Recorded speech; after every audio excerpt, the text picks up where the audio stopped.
आप सभी को मेरा नमस्कार। बहुत 2-3 महीने बाद मैं आप लोगों से ये मिल रहा हूँ। कारण मैं कुछ काम में व्यस्त था। उसके बाद में फिर मैं कुछ धार्मिक यात्रा पर चला गया और वहाँ से अभी लौटा हूँ, तो सोचा कि आप लोगों से कुछ बातें शेयर कर लूँ। बात ऐसी है कि ज्योतिष के बारे में लोग जितना आसान समझते हैं उतना है नहीं, है ना। अगर आप देखेंगे कि आपकी महादशा चल रही है किसी स्टार की, या मान लीजिए कोई लग्न का स्टार है आपका, तो उसकी कंडीशन कैसी है, क्या है, और उसके ऊपर में आपका व्यक्तित्व निर्भर करता है। इसी तरह जिसकी महादशा चलती है, फिर वो ग्रह किस भाव में बैठा है, किस राशि में बैठा है, किस नक्षत्र में बैठा है, और वो आपके लग्न के लिए, आपके लग्न का मित्र है या शत्रु है, आपके लिए योग कारक है कि मारक है। तो इतना आसान नहीं है कि देखा लग्नेश है तो लग्नेश का इसको वीक हो गया, इसको पहना दो। बहुत से लोग कहते हैं कि आपको बताता हूँ कि कन्या लग्न की कुंडली और मिथुन लग्न की कुंडली, ये इन कुंडलियों में शनि कन्या लग्न मिथुन लग्न की कुंडली में, जहाँ पर वो 8वें का भी 8वें में भी उसकी 8वें भाव में भी उसकी राशि आती है शनि की, और भाग्य स्थान में भी आती है। उसी प्रकार कन्या लग्न की कुंडली में 5वें भाव में भी शनि की राशि आती है और 6ठे भाव में भी आती है। अब आप क्या कहेंगे?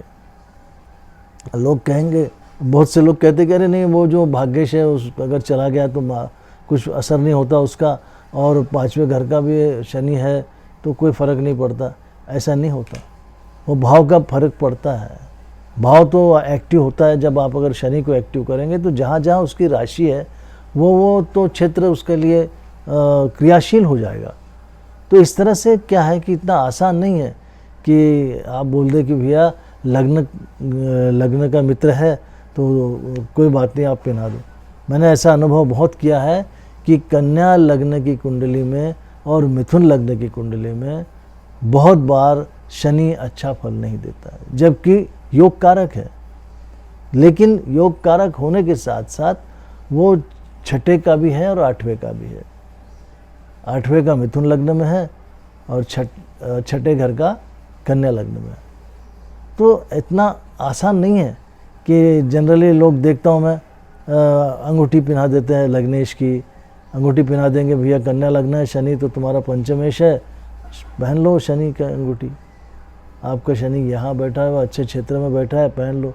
लेकिन उसके साथ में 6ठा घर भी एक्टिव होता है। और मैंने देखा है कि ऐसा आदमी किसी जा रहा था और किसी से मिलने, उसने ब्रेसलेट पहन रखा था शनि का,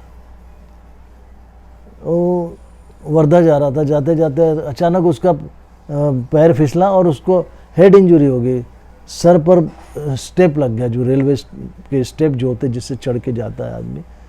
तो ये चीज़ होती है, इतना आसान नहीं है।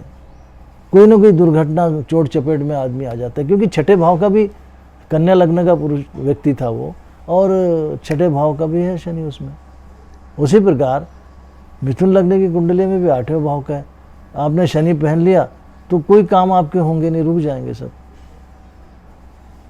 तो ये जो इसके विषय में, फिर वो कौन से नक्षत्र में, अब नक्षत्र आपका, नक्षत्र के जिस नक्षत्र में जो राशि बनती है, उस राशि में अगर वो उस ग्रह के साथ बैठा है, जैसे कि मान लीजिए शुक्र है, शुक्र किसी का है और वो चंद्रमा के नक्षत्र में बैठा है,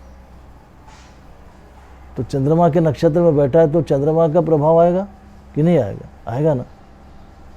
फिर चंद्रमा कहाँ बैठा है? अब आप बोलेंगे शुक्र तो भैया आपके लिए कन्या लग्न की कुंडली में धनेश और भाग्येश है, तो शुक्र पहन लो। लेकिन उसका नक्षत्र क्या है, तो किस भाव में बैठा है? अब मान लीजिए दूसरे भाव में बैठा है, आपने पहन लिया, लेकिन कन्या लग्न की कुंडली में दूसरा भाव तो उसी का है, खुद के घर का है, तुला राशि आती।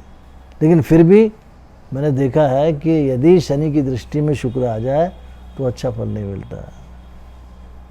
तो मेरे कहने का मतलब ये था कि इतना आसान नहीं है कि भैया ये यहाँ बैठा है तो आप ये पहन लीजिए, इससे आपको फ़ायदा हो जाएगा, ये लग्नेश है, ये भाग्येश है, ये पंचमेश है, तो ये सुखेश है, ये लाभेश है। ऐसा नहीं है। तो कृपया सावधानी रखिए।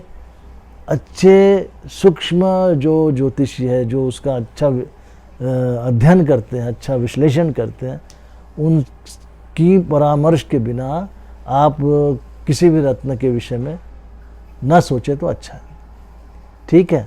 अभी 25 तारीख की पुष्य नक्षत्र पड़ रही है, तो 25 तारीख 25 मई का, तो उसमें आप जो है, जो 25 तारीख बोले तो 5, 2 और 5, 7। अब ये 7 का आंकड़ा जो है ये केतु का है। अब चाहे तो पुष्य नक्षत्र में जिनको केतु से परेशानी है, बाल बच्चों से जो परेशान है, वो अपने राइट जो उनका कान है सीधा वाला, इस कान में वो सोना पहने। बहुत अच्छा है। पुष्य नक्षत्र के दिन आप सोना खरीदेंगे, पहनेंगे तो आपके केतु के दुष्प्रभाव से भी बचेंगे और आपको अच्छा फ़ायदा होगा, बच्चों का भी भला होगा। ठीक है। अगली बार फिर मिलता हूँ किसी दूसरे सब्जेक्ट पर, दूसरे विषय पर। तब तक के लिए आपसे आज्ञा चाहूँगा। नमस्कार।